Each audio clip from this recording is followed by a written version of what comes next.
Ayun guys, may nabili pala tayong isang motorcycle phone holder. At ito po yung box nya. At isa itong aluminum alloy. Kita ba? Ayun, aluminum alloy mobile holder. Ito yung para sa side mirror, yung parang style niya. And yung kinuha ko is yung ito, yung nakakabit sa handlebar. Ito po siya, ito meron din siyang instruction. And ito po yung manual instruction niya.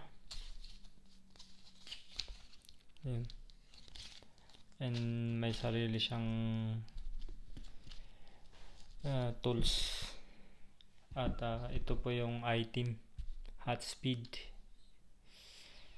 So ito yung nilalagay sa handlebar ng motorcycle, and may rubber clip din siya para at least ito yung kakapit and hindi gagasgas itong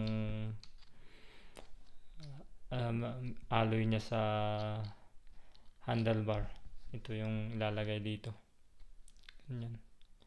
I-grip. And ito yung tools para dito.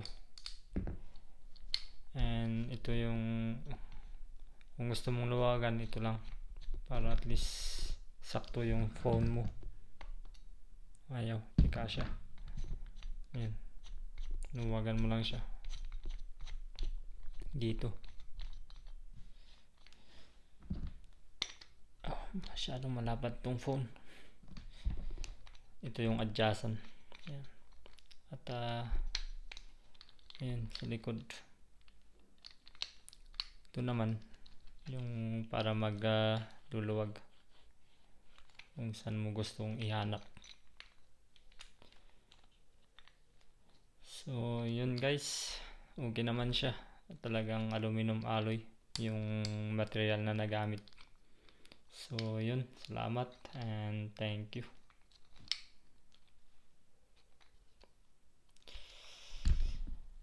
Bye.